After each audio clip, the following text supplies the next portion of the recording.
Cannabis Media Programming and PCM TV is supported by Revolutionary Clinics, Massachusetts' #1 medical dispensary where the patient comes first, and by Salient Systems for Video Surveillance. You've got regulations, Salient has solutions for your security needs. And by Accounting Buds, your #1 CPA specialist for the cannabis industry. And by Artery Pay, easy, cheap, fun, and legal, just like cannabis should be.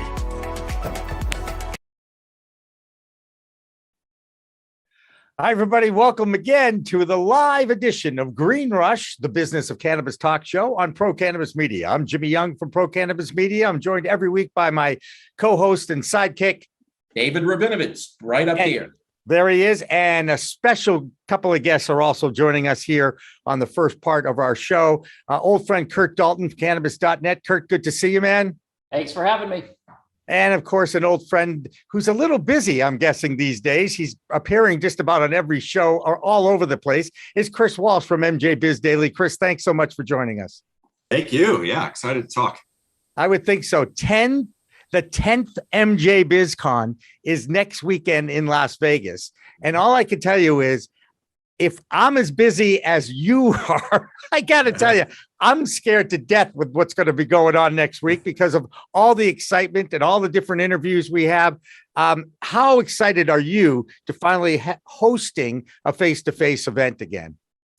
It's a really surreal experience because last year was so difficult for all of us in so many ways. And when the main part of your business is hosting live events and that goes away, it was a very tough time to navigate our company through it, make sure that we could still provide, value to the industry while we had to deal internally with our own crisis of not being able to hold events. So now to be back here, had no idea it would be 2 years later, unfortunately, since we could gather in Vegas. But, it's just kind of like all the hard work of navigating through 2020. And then even into this year, not knowing what was going to happen with the coronavirus as we've all faced it.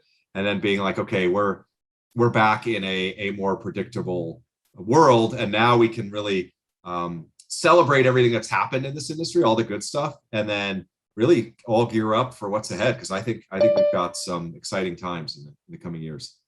Absolutely. And of course, the first question, let's get it out of the way. You guys are following all the protocols that are in place by the Las Vegas Convention Center Board, as far as masks indoors for your indoor convention. What other precautions are out there and how can you ease everybody? Because I got to tell you, there's been a rush over the last week. A lot of people are saying to me, I'm going now. I'm guessing you're feeling the same thing as far as registrations go. Yeah, I think a lot of people were waiting to see how this all played out, right, before they forked over any money or committed to anything. And so we are getting we always get a lot of last minute. It's kind of how the cannabis industry works. It's not a surprise, but sometimes people wait to the last minute. That's always plays out every year. We're seeing that again now, especially with COVID and people wanted some more clarity before seeing if they're going to come. So we're really pleased with our attendance so far and our pacing. And we expect a lot more people to register in the coming days. As normally happens, our show floor is full, and we're hearing about it left and right. And we've worked hard. Our whole staff has worked hard to be able to help this industry get back together. Right, we're all dying to get back in the same room and talk business. And I'm going to interrupt you just for a second because we've already attended a few face-to-face cannabis shows, courtesy of our friends at New England Cannabis Convention, NECAN.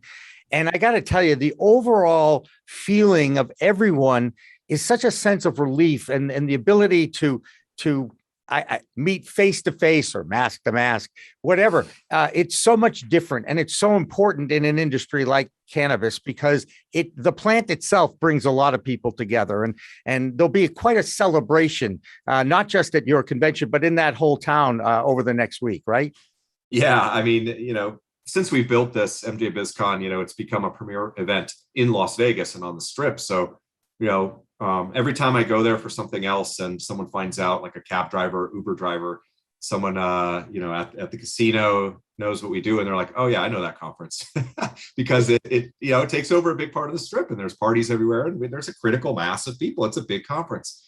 But having said that, we have, to your earlier question, you got to be masked up. And that's that's our world right now, especially in Vegas. Those are the rules, right? We don't have any choice in that, but we would do it anyway because we want people to be safe. And, we've spread things out more so that you'll have some more room, so while there's going to be a lot of people and a lot of exhibitors, we hope to avoid the mass crush of people we've had in the past where you're jostling to get through the show floor. So we spread things out way more than we ever have to give people space and all the other precautions, with hand sanitizers and just encouraging people to realize that this is still an issue, right? And let's make everyone feel safe and comfortable. And I'll tell you, I've been traveling the last 2 months to a lot of mainstream events, business events, speaking about the cannabis industry, convenience store owners, to indoor agricultural growers, to the nightclub and bar association, to packaging. And the events are back, right? And you can do this safely. You can do it well. And we've seen it in other industries that, this is back. People are eager to get face to face, but it's times 10 in cannabis, right? This is how we built the industry. So I think that's, especially this year, that's why people are looking forward to it.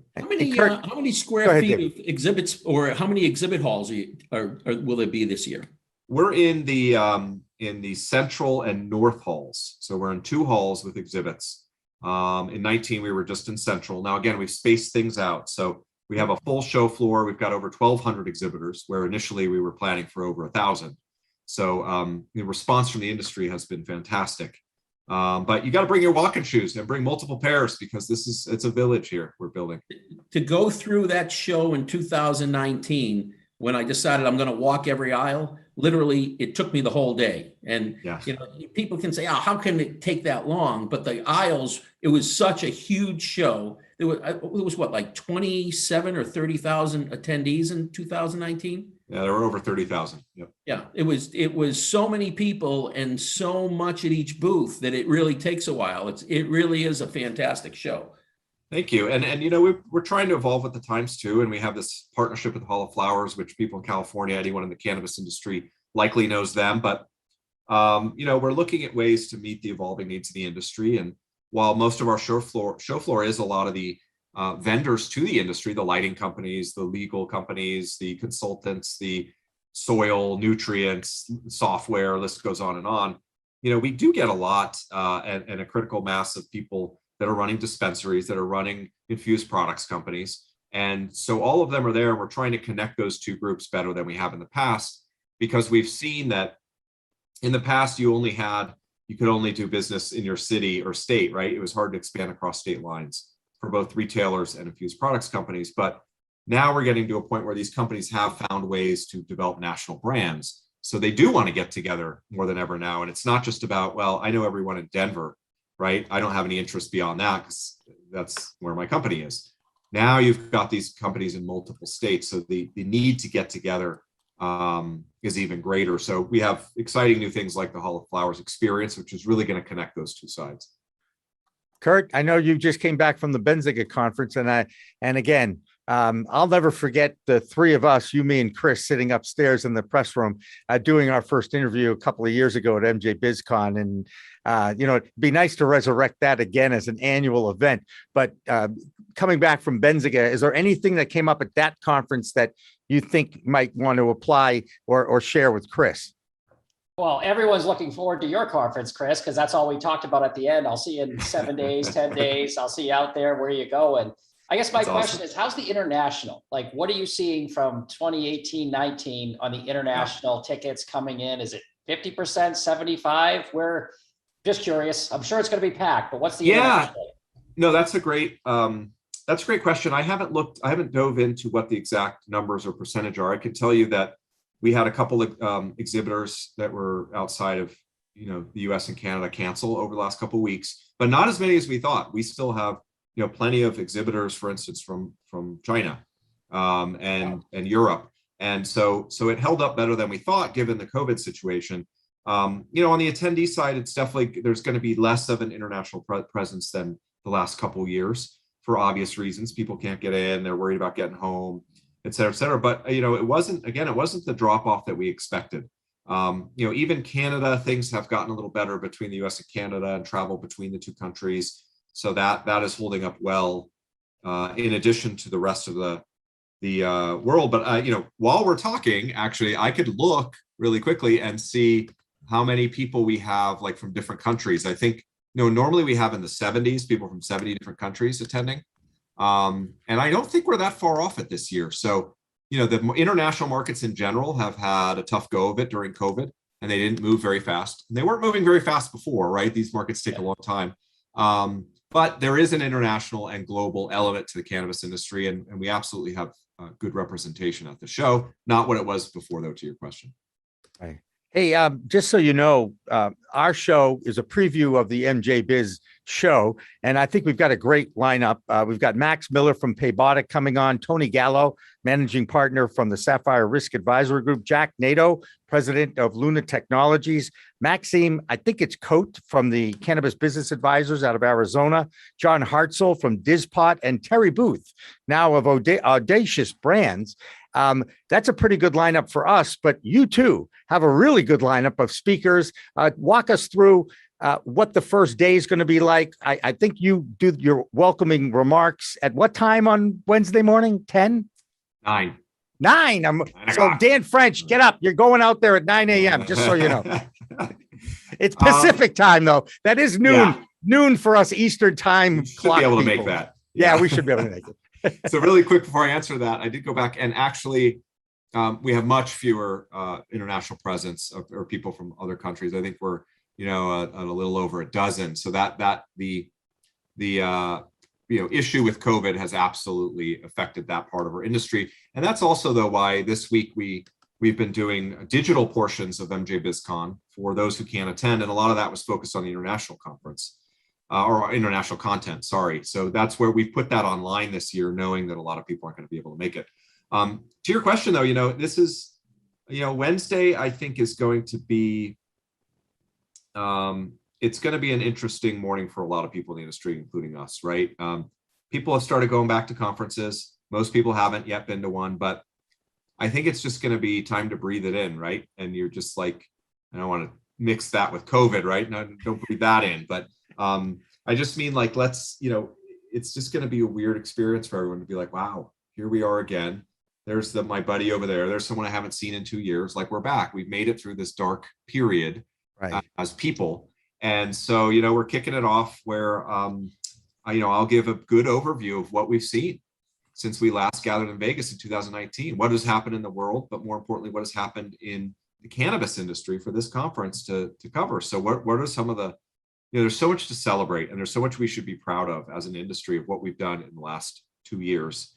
And I'm really going to highlight that. We need a feel-good moment for this industry, because we've landed on our feet, and the industry held up really well, right? So we're going to celebrate everything that's gone well, recognize the struggles and challenges we've all had, and then we're going to look forward in the speech and see what's coming. What are the issues we need to focus on? It's not all rosy, right? We've got issues playing out in the industry, so we're going to touch on that too. Is the magic word going to be essential? Because isn't that will really be mentioned? What's that? It will be mentioned in the course of my. There's a little duck will come down, and it's the magic word, because if there is one word that kind of sums up the biggest development, is that there was an acceptance during the pandemic that this industry is essential as a medicine in many states, except for, well, I guess Massachusetts, they made it an essential medicine, even though they shut down the adult use, whatever. Let's not talk about our state, shall we?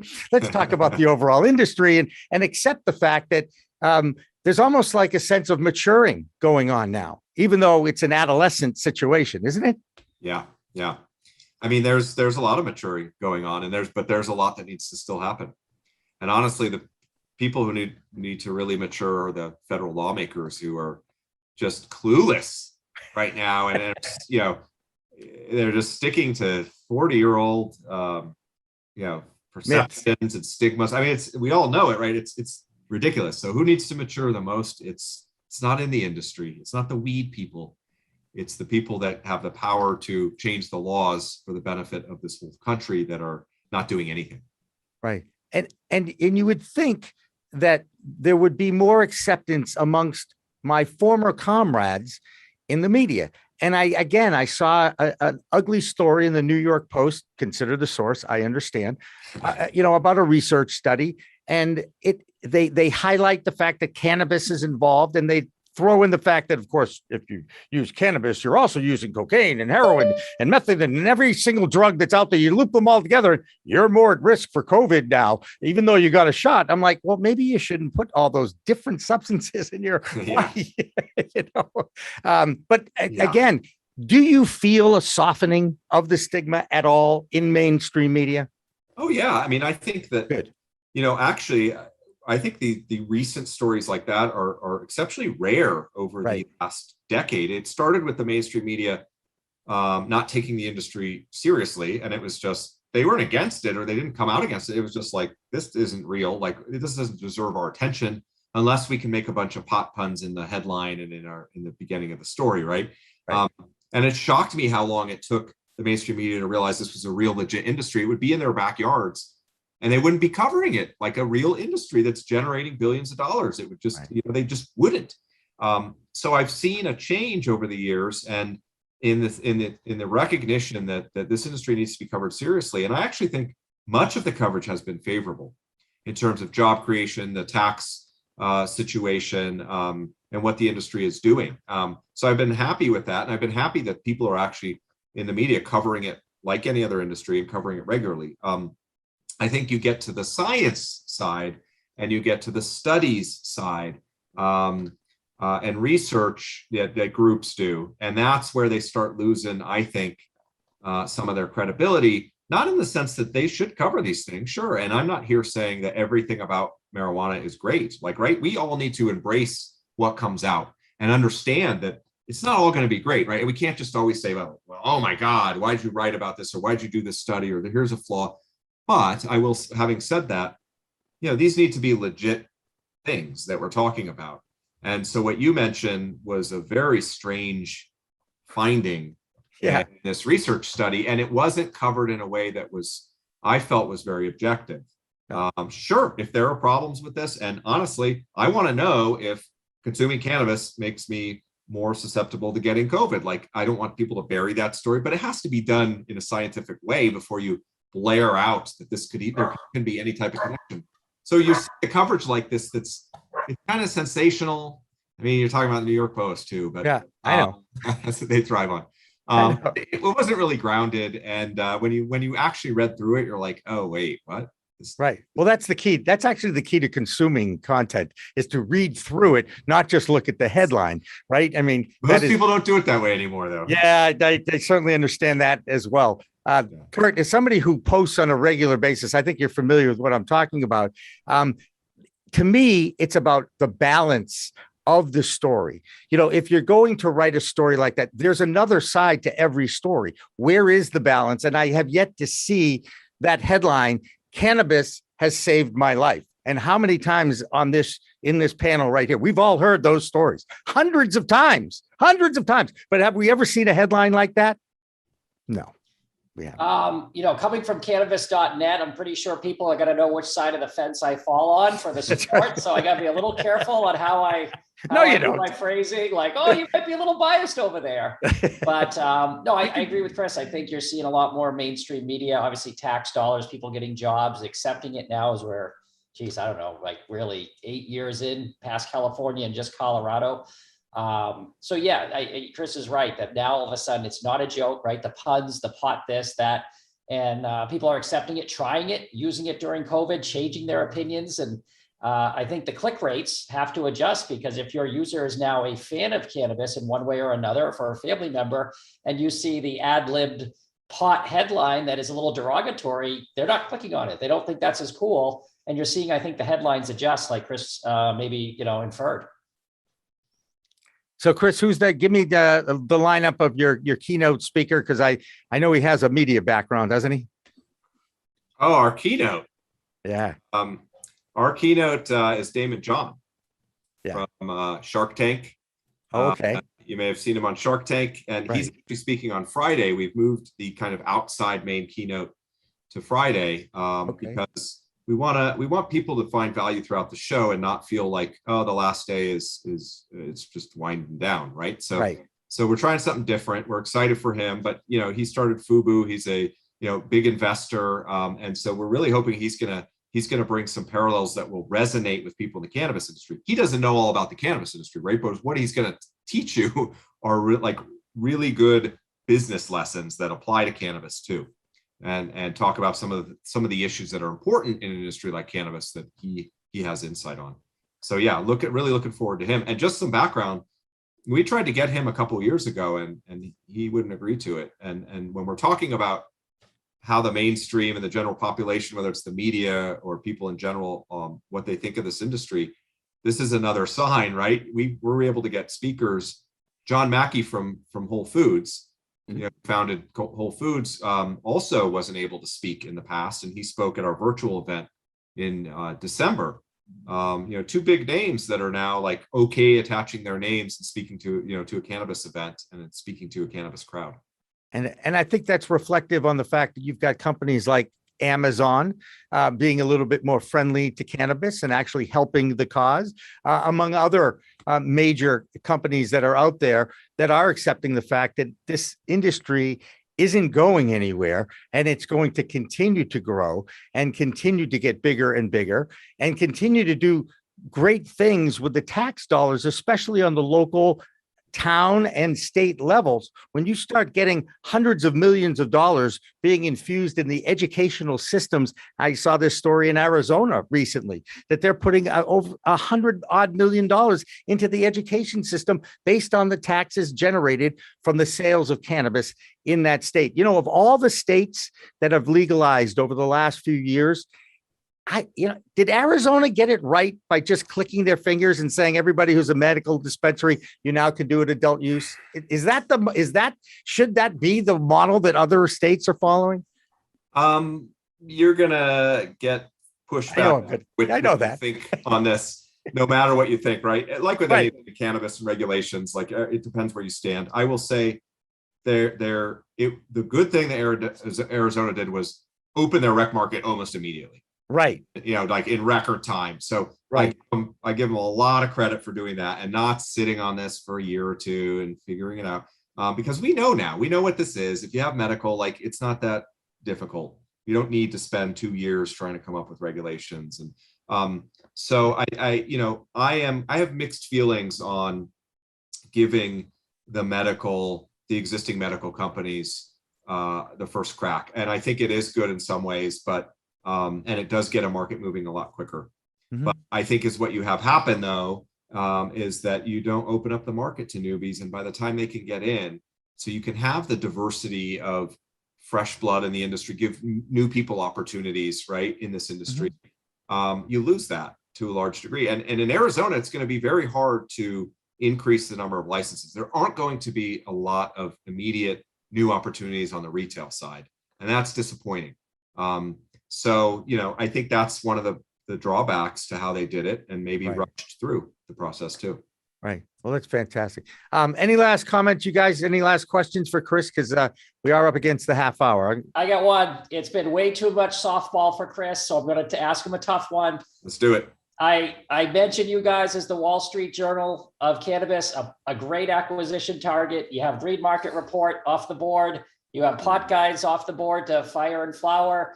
The cannabis websites and traffic touching the consumers being more valuable than touching the plant. I know where he's going. When do you sell and go buy an island, Chris? What are you looking for? Oh God, like anyone in cannabis, right? There's a lot of hype and buzz around the industry.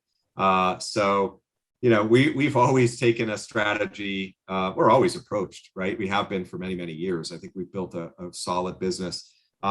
Really, it's about making sure you're doing things for the long term. You can't predict anything in this industry in any respect, right? We couldn't even plan past 6 months in business strategy, 2 years ago, because this industry changes so much. So, we've got our eye on the ball, and our big focus right now is making sure MJBiz Con is successful and that we have a roadmap and a plan for next year to change with the industry and serve it better. And that's where, the majority of our focus has been. So never know what happens down the road. There's lots of M&A all over the place, but we're still building this for the long term.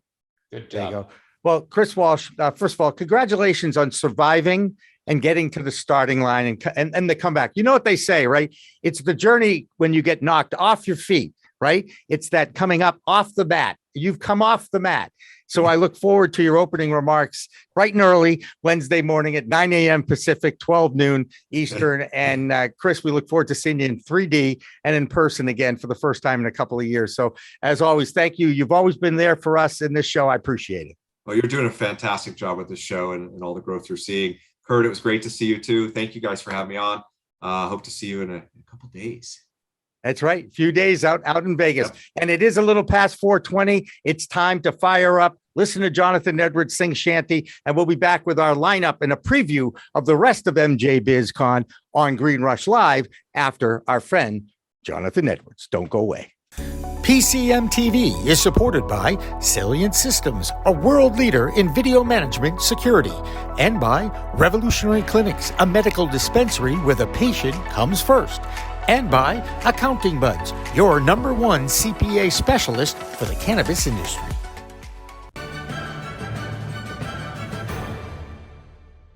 Weed Talk and In the Weeds are two productions of Pro Cannabis Media supported by Revolutionary Clinics, one of the top medical cannabis dispensaries in the Massachusetts area, now with 3 locations in Greater Boston, 2 in Cambridge and 1 on Broadway in Somerville. Rev Clinics has a patient-first mission. They will customize your needs as a medical patient with the proper titration and combination of strains, flavors, and products. Rev Clinics, where the patient comes first.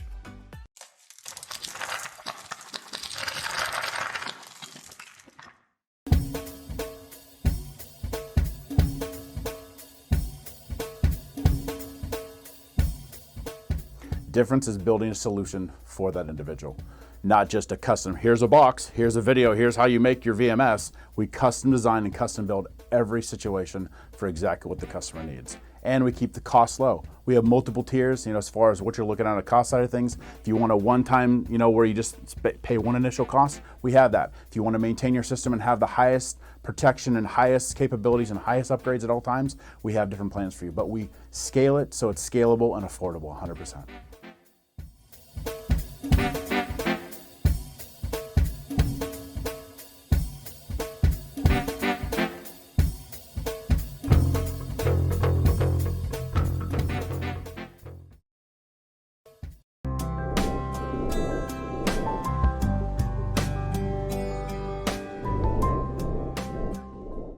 Pro Cannabis Media programming is available live and on demand on our Facebook page at Pro Canna Media, on Instagram at Pro Cannabis Media, on LinkedIn also at Pro Cannabis Media, on YouTube and YouTube Live on Pro Cannabis Media, Twitter at Pro Canna Media, and on twitch.tv/Pro Cannabis Media. So like, share, and subscribe to all of our content, newsletters, and shows live or on demand.